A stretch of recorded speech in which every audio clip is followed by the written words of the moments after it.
僆仔中意開呢架車去拍拖、去彩雲追月，佢唔係因為興奮濕，係因為頂唔順你，實在係七孔流血啊！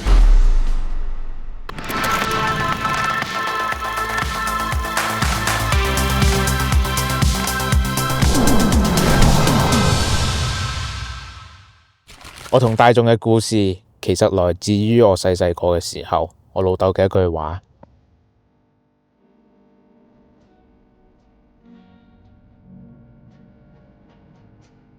喂仔，你睇前面嗰架車，嗰個 logo 似唔似3個箭嘴啊？啊，喺邊度？喺邊度啊？嗰架。哦，似啊，好似啊。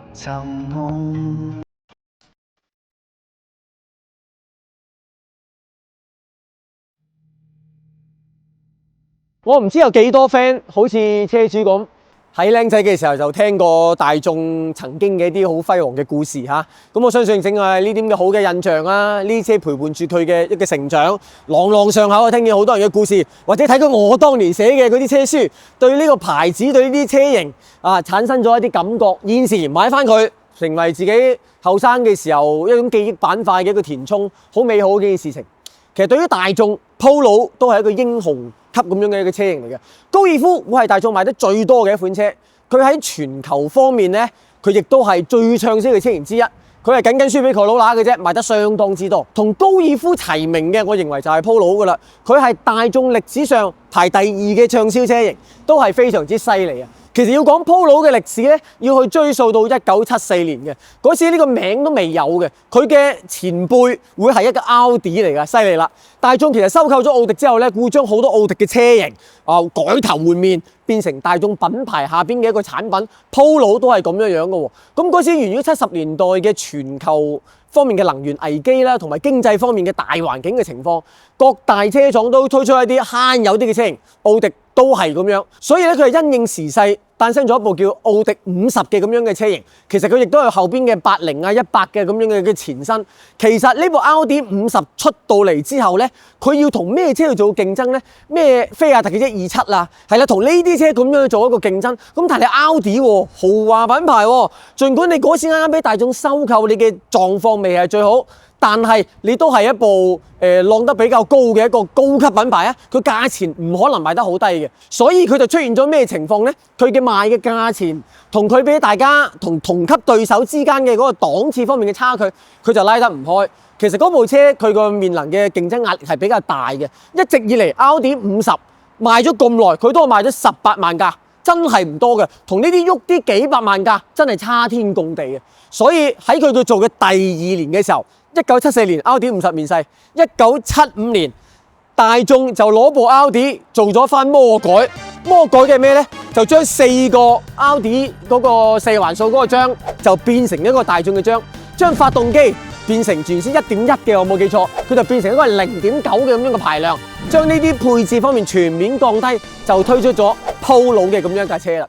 所以最早嘅前身 Polo 係源於一部奧迪嘅50，亦都變成咗佢今日大家話佢一部精品小車啊，可能咁樣嘅出身都係有少少關係嘅。好啦，轉咗 Polo 呢個名之後，佢嘅價錢就可以賣得低好多啦。佢僅比當時嘅嗰啲菲亞特啊方面嗰啲對手係貴輕輕嘅啫，但係佢嘅品質又頂住奧迪咁樣嘅品質嘅光環喎。咁同埋嗰時嘅奧迪50佢亦都冇停產嘅，咁大家都唔傻噶嘛。喂，我有部更加性價比高嘅一部青春版嘅奧迪喎，咁亦都係冇咁貴嘅價錢咯。一時間佢嘅競爭力就獲得一個躍升，其實幾成功㗎嚇。所以第一代嘅 Polo 係咁樣嘅背景之下就去誕生咗㗎啦。咁而我身邊嘅呢一款係已經去到第4代㗎啦，2002年喺德國方面發布，而上海大眾亦都第一時間去做翻一個全球同步嘅引入，將呢部車帶嚟到中國嘅市場啦。好啦，講到呢度，好多人都以為呢部車就係 Polo 同中國市場結緣嘅第一款作品，咁仲唔係？係咪02年全球同步引入，佢第一時間就攞咗入嚟啦？其實並唔係啊，喺佢之前，佢前輩都用另外一種方式喺中國市場做咗個國產嘅，並且國產嘅係邊個呢？好得意啦！嗱，呢段歷史我唔知幾多人知嚇。我今日拍嘅呢個地方喺順德，呢個地方係 Polo 同中國市場結緣嘅一個好重要嘅城市。佢間廠叫咩啊？廣東一汽順德汽車製造廠。聽過呢個名嘅 friend 咧，你彈幕講俾我聽啊！如果你出咗世，講俾我聽你係幾多歲，或者你知道呢間廠做過啲咩車啦，應該唔會好多嘅啫。呢間廠誕生嘅背景咧，亦都離唔開當時整個時代嘅大環境。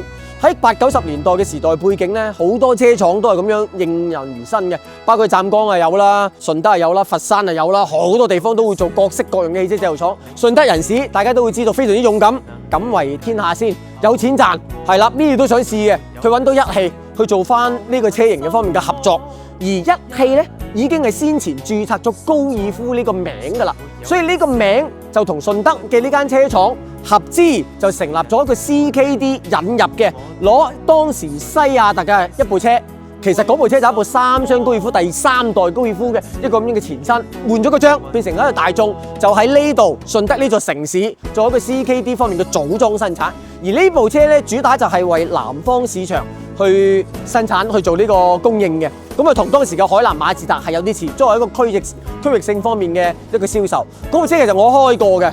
冇方向助力嘅，俾我感覺就係好重嗰台軚，但係啲機械咧、機器方面咧就係死死實實嘅，同嗰個年代啲舊式嘅德國車係何其咁相似。嗰部車喺南方係經常見嘅，北方係稍為少啲嚇。所以嚴格嚟講，嗰部都市高爾夫會係 Polo 呢個車型喺中國市場結緣嘅第一車。不過好可惜，嗰個項目咧後尾就無疾而終啦。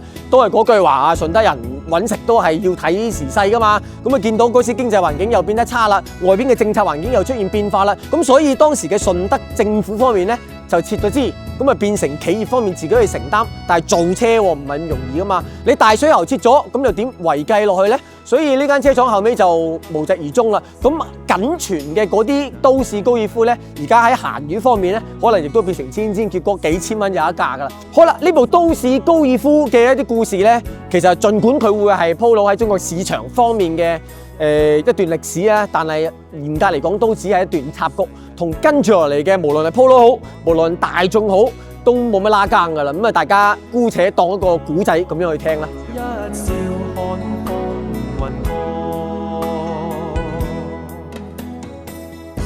時間去到2021年，仲實習緊嘅我遇到咗佢。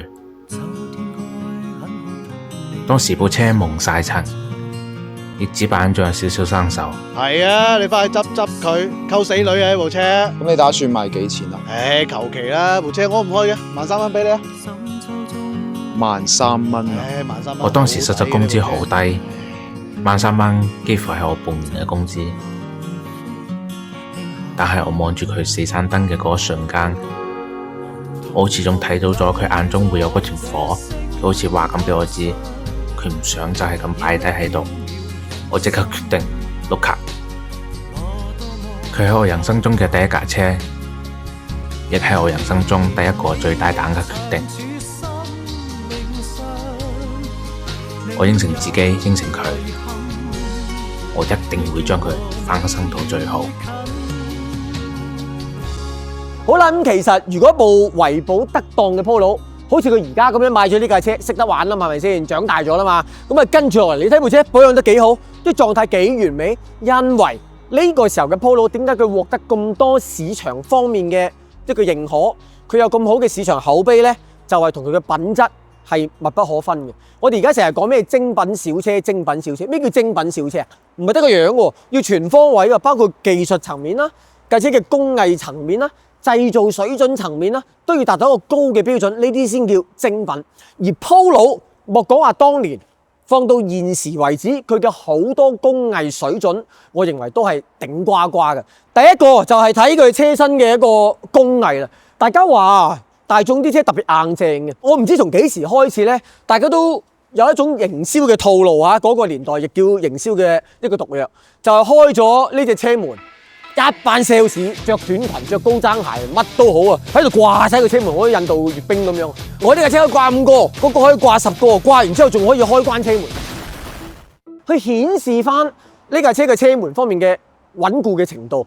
而呢一個的確就係嗰個賣點嘅。你睇下佢呢個門嘅呢個價位啊，同比你睇翻我哋廣東人特別熟悉嗰啲日本車、日系車啊各方面嘅嘢，佢揾條膠嘅條同埋再加一個薄切切嘅咁樣嘅鐵片嚟做翻個門鉸方面嘅一個固定嘅。而呢個你睇個門鉸實淨到不得之可料，並且佢係3級記唔記啊？3級、1級、2級、3級固定嘅，非常之有呢種質感，同埋開關門嘅時候嗰種力量感、嗰種紮實感係非常堅固嘅。第二個亦都係嗰次啲銷售經常去用嘅，仲要俾我哋啲專業車評人話你唔專業嘅就係閂門嘅一個聲音啦。而呢部 Polo 當之無愧就係嗰個年代所謂嘅閂門聲音最厚實嘅一部小車。佢點做到嘅呢？第一個，正如我所講，佢係一個好堅固嘅車身；第二個，啲密封性特別好，所以啲閂門聲咪特別靚咯。體現佢堅固嘅唔單止係啲門膠，仲係呢個位。大家揾隻手去摸下呢個車頂嘅呢個接駁位。好多車特別係日系車或者其他品牌嘅呢個位係咩啊？係一個膠條嚟㗎，因為佢係車身係焊接嘅一個工藝。呢個地方佢需要用一啲膠條嚟做翻一個防水同埋防鏽嘅，而呢部車係冇嘅。呢度直接係冇嘅，直接就係一個完全金屬裸露嘅表面，因為佢用咗所謂嘅激光焊接。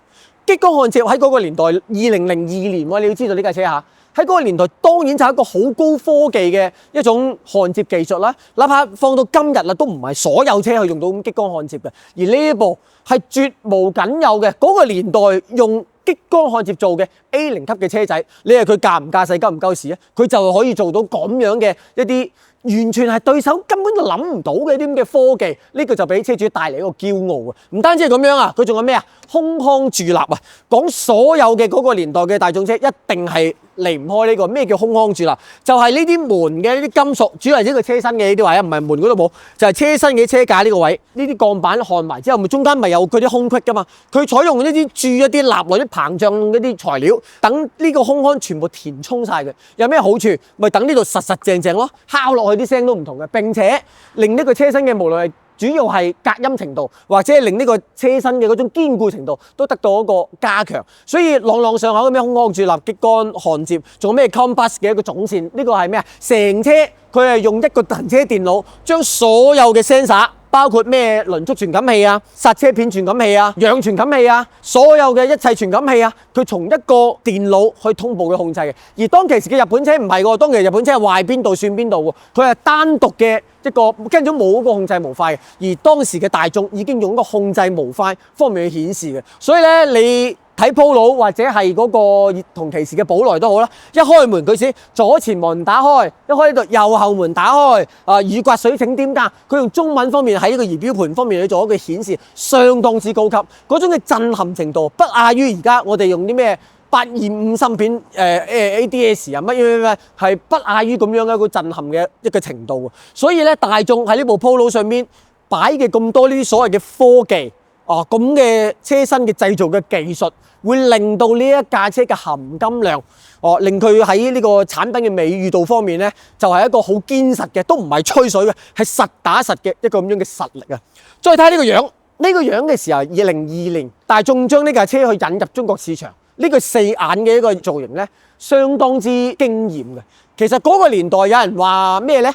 呢個4眼嘅圓燈。同 Benz 嘅嗰時嘅從 W 嘅210開始到211，佢都係用一個4眼燈嘅咁樣嘅設計啊。佢會唔會係學習咗 Benz 咧，令呢個車睇起身更加高級咧？其實並唔係，因為喺第二代嘅 Polo，佢已經係用一個圓燈嘅設計。你喺第二代嘅 Polo 嘅嗰個 GP 嗰個版本，高性能嘅版本就係4圓燈噶嘛。我相信啦，大眾嘅設計師其實喺呢部車上邊用翻4圓燈，都係為咗致敬翻呢個前輩。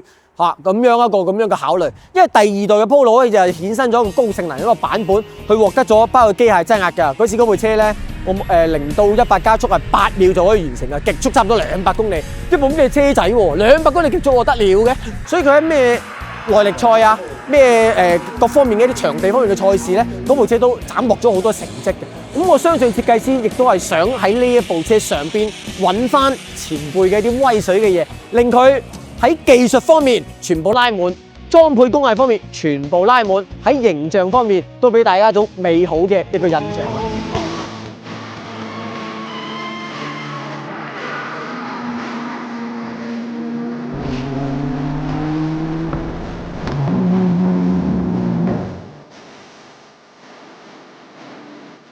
歷盡也豐富。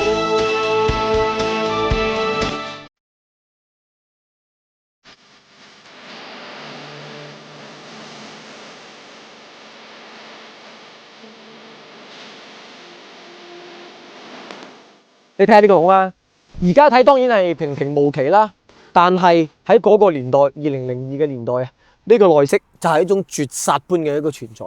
你要知道呢架 Polo 同期嘅一個對手係咩啊？派力奧。賽歐係最早嘅，佢係賣超過10萬蚊呢種家用轎車嗰個鼻祖嚟噶嘛，咁而且開創咗中國私家車嘅先河啊嘛，同佢去做一個競爭噶嘛。好啦，同賽歐去比，同派樂去比咧，呢個大眾唔係話造型方面仲係小事，係一啲做工方面，呢一支咁樣嘅膠。大家都係膠，佢啲膠就做得特別有質感同埋實淨嘅。你睇經過咁多年嘅一個時間啦，仲係規整整啊，四正正啊。呢啲當然就係一種品質方面嘅一個表現啦。跟住仲有配置，呢架車嘅配置喺嗰當時亦都係幾犀利噶啦。你雙安全氣囊啦，咩EBD ABS 啊，嗱而家大家唔會再將呢個作為一個噱頭啦。但係喺嗰個年代都係響當當啲配置嚟嘅，喺呢部車仔方面亦都全部俾到你。所以 Polo 真係全方位嘅一種精品，佢就可以做到一個咁樣嘅一個高度嚇。其實呢個內飾好多方面嘅設計咧，都同期時嘅大眾個好類似，好經典嘅。例如張凳，佢嗰個座椅靠背嘅調節係揾手擰嘅。我哋熟悉嘅日系車咧係揾個一掹成張凳就可以褪後噶啦嘛。而大眾係揾手擰嘅，好多人覺得好奇怪，好唔習慣，係點解呢？源於我亦都問過工程師，呢個係為咗安全方面嘅考慮嘅。佢認為咁樣可以手擰嘅情況下，佢嗰種齒合嘅程度會更加之好。咁呢個亦都符合大眾係對於安全方面咁執着。但係帶嚟嘅咩問題呢？後生仔入邊唔中意，因為咩呢？好多時候呢，僆仔中意開呢架車去拍拖，去彩雲追月，女朋友坐喺呢度。喺程度輪時嘅時候，佢只要一撲過去，好順手一拉呢張凳就可以翻後噶啦，死得啦！如果你開個 Polo，一拉過嚟，等陣擰到底啊，花都謝啦，人都謝啦，收晒皮。所以呢個亦都係唯一一個可以吐槽佢嘅地方。所以有錢嘅小朋友咧，佢都會揀咩咧？揀一個電動凳方面嘅一個選配啦，係啦。咁啊 Polo 冇，小弟嘅寶來就有電動凳啦，所以都締造咗好多幸福嘅姻緣啦。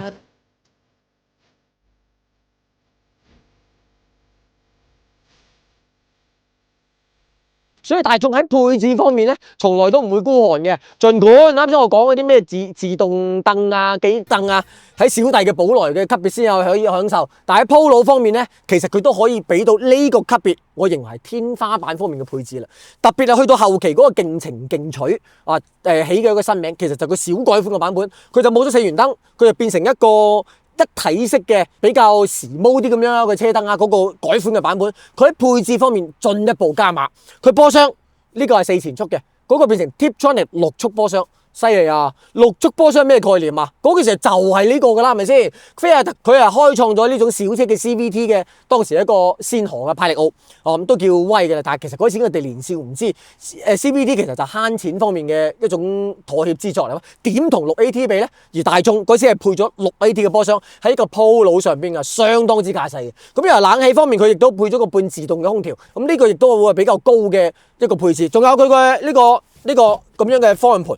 佢可以4向大幅度咁樣去調節嘅，亦都係 Polo 當其時呢啲咁嘅小細節方面，佢俾到一啲唔係小車方面一啲妥協嘅廉價嘅感覺。喺呢部咁嘅車仔方面，佢都不忘初心，佢係源於奧迪啊嘛。雖然做唔到高於奧迪，但你都高於其實同級嘅一啲對手。呢個會係 Polo 毫無疑問嘅精品小車方面佢嘅實力方面嘅一個表現嚇。講完內飾，我哋要將呢部車開出街去試一試佢。因為揸上手嘅話咧，呢架車其實都更多好多嘢同大家去分享下嘅。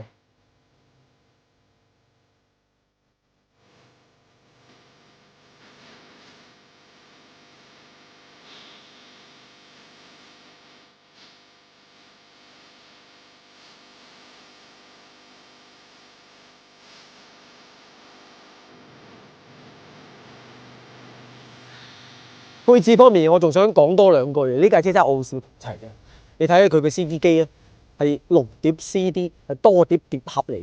哇，真係又係絕無僅有啊，係咪先？佢仲有 cassette 帶，仲有6碟 CD。當時就係一個好頂配嘅車，最高級嘅車，我就咁講啦，都係咁樣嘅配置。而呢個配置喺 A0 級嘅一架 Polo 上面都係見到嘅。唔單止係咁樣啊，好多唔使成本嘅方面，呢部車都花咗好多心思。呢架車個杯架係冇嘅，其他啲車都係挖兩個窿咁樣俾你嘅啫嘛，係咪先？佢呢個杯架喺度，隱藏式嘅杯架，一撳。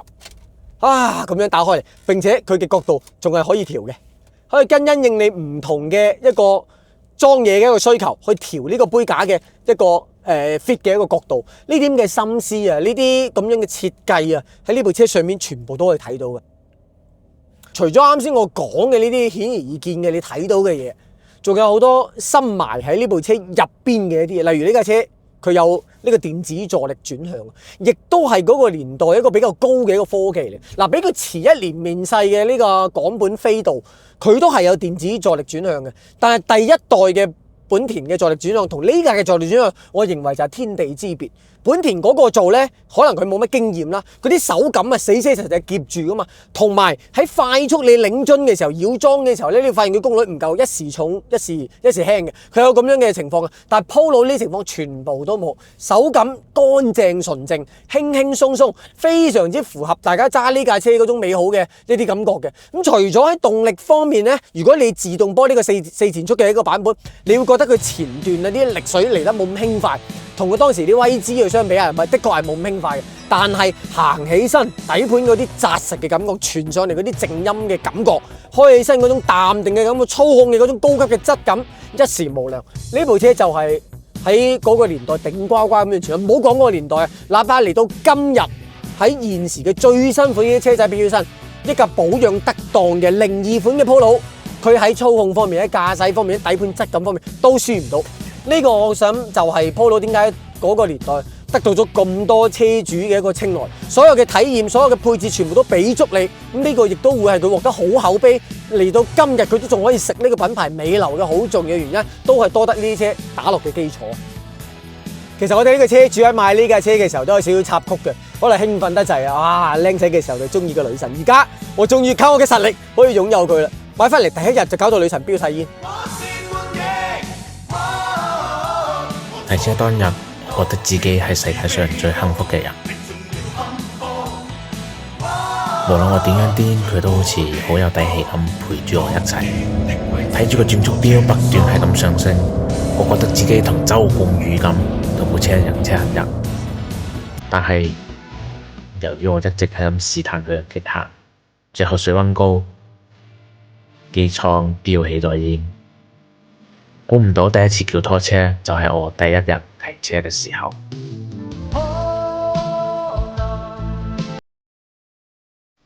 我冇怪嗰部車，只怪嘅係我自己太過後生，唔識得點樣錫住佢。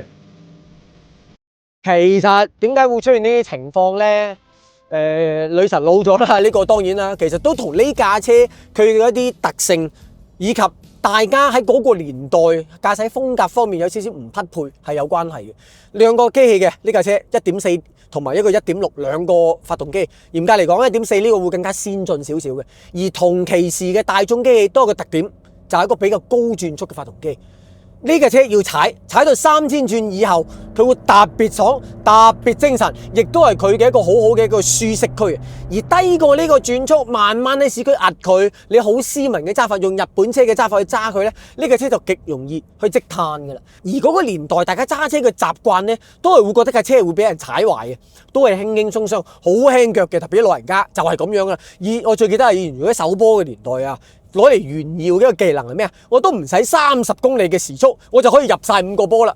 佢覺得咁樣係好叻嘅，但係事實上咁樣係對架車嘅好大嘅傷害嘅，因為發動機喺呢種低轉速高負荷嘅情況下，佢燃燒得又唔充分啦，又積碳啦。尤其呢啲歐洲車積碳係特別嚴重嘅，所以好多時嘅呢啲車就因為你唔好去踩佢，長期低轉速去開，令佢嘅積碳會變得尤其咁樣嘅嚴重嘅。佢一方面好嘅咧就降低咗個發動機嘅一個功放啦，令架車大食兼冇力。第二個，當你換咗個車主，好似後生嘅我哋呢個車主咁樣，覺得我睇書睇咁多高轉速機器啊嘛，一腳吉落去就俾佢高轉速，嗰啲陳年積碳全部懟晒出嚟，個發動機一時間就受唔到呢啲壓力啊，又爆水管啦，又爆油管啦，呢路又漏水又漏油，成架車就濕晒啦。佢唔係因為興奮濕，係因為頂唔順你，實在係七孔流血啊！呢個係呢架 Polo 或者係嗰個年代歐洲車嘅一種水土不服嘅一種特性啦。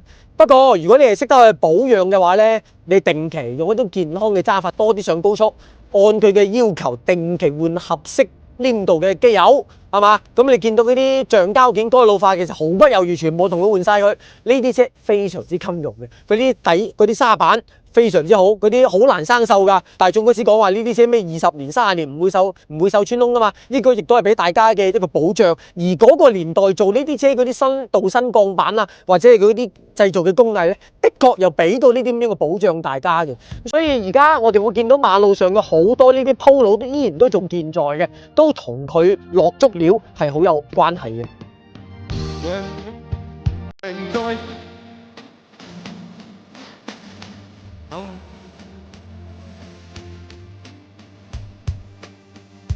其實 Polo 嘅成功咧，亦都會令上海大眾係充滿咗信心嘅。同其時喺呢個平台之下，都有一款低級少少嘅車型就叫高爾啦，都係喺上海大眾隔咗1年佢就去面世嘅。嗰部車更加平 ，Polo 嘅起步價係10萬蚊打上啊嘛，而嗰部7萬蚊、8萬蚊就有交易噶啦，亦都會令好多後生仔去將高爾作為一個選擇。不過高爾無論從技術嘅層面啊、發動機嘅選擇啊，啱啱我講嘅一堆令佢驕傲嘅嘢，嗰部車全部都冇。同其時亦都係俾呢架車教育咗，嗰部車其實冇咁成功嘅，反而喺呢啲高檔化、精品化方面嘅嘗試。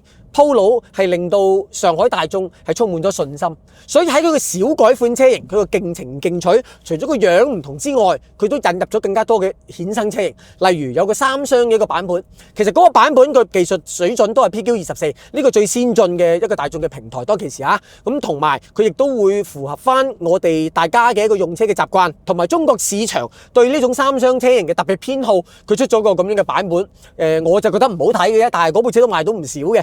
仲有咗咩呢？仲有就出咗一架叫Cross Polo 啊，嗰架車真係相當之漂亮，就係一個升高咗少少，同埋有少少越野化方面嘅一個想像。佢隻鈴啊特別靚，佢係用 BBS 代工嘅一隻蜜爪鈴，嗰隻鈴好漂亮嘅，包括佢嘅避震啦，佢成個調校咯，同埋嗰架車上面嘅進口件啦，車身嘅包圍都特別靚，亦都會係當時 Polo 呢個家族入邊一個頂級嘅皇冠級別咁樣嘅一個存在嚇。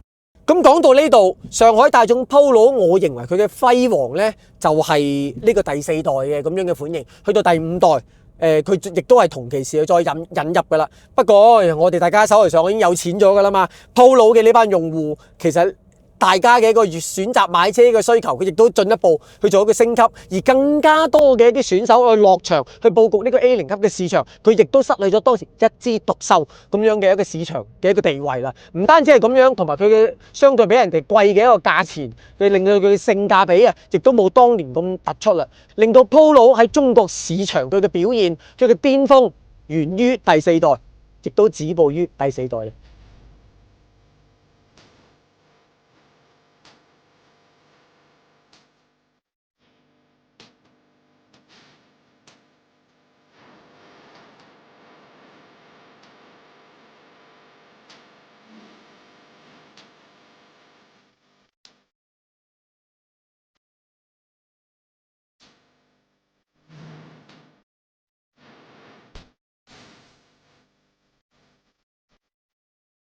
最尾我見到彈幕，其實有人都係咁樣講嘅，而家嘅大眾都係不復當年勇，係嘛？冇咗當年咁一種光芒，亦都冇咗當年咁樣嘅一個市場嘅一個地位，真係㗎。從 Polo 開始到發晒達啦，到途觀啦，到後期㗎係嘛？跟住到途安啦。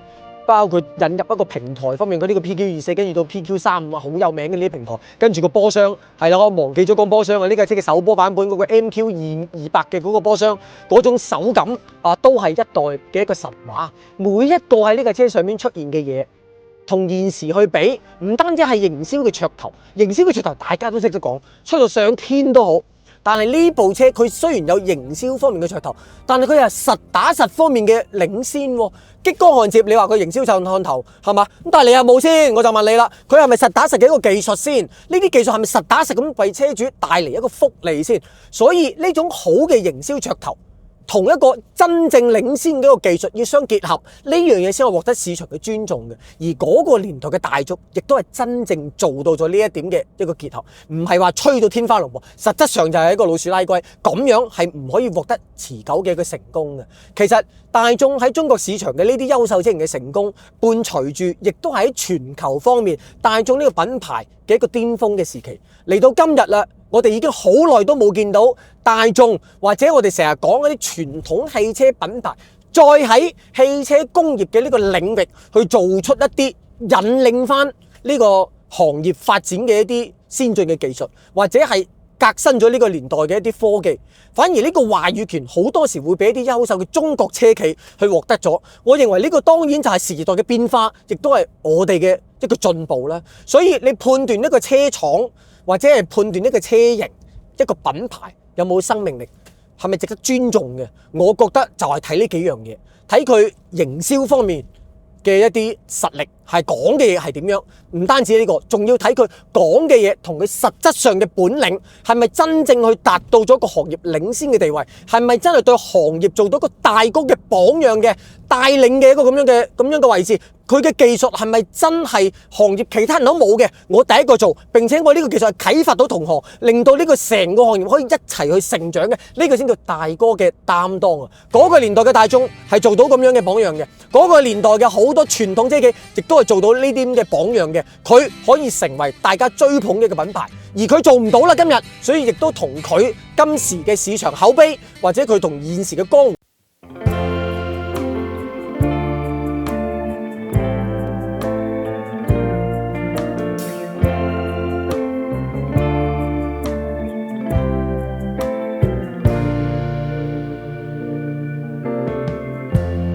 Lighten up, take me on your magic river.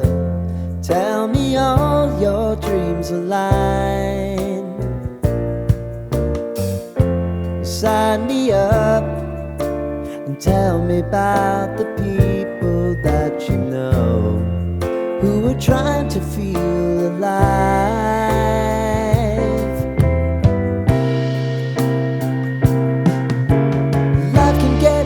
So honey, if you need to cry,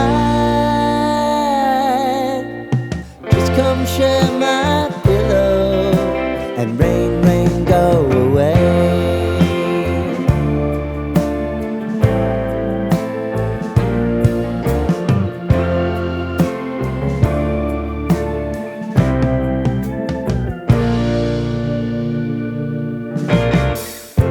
I wanna hear about everything you're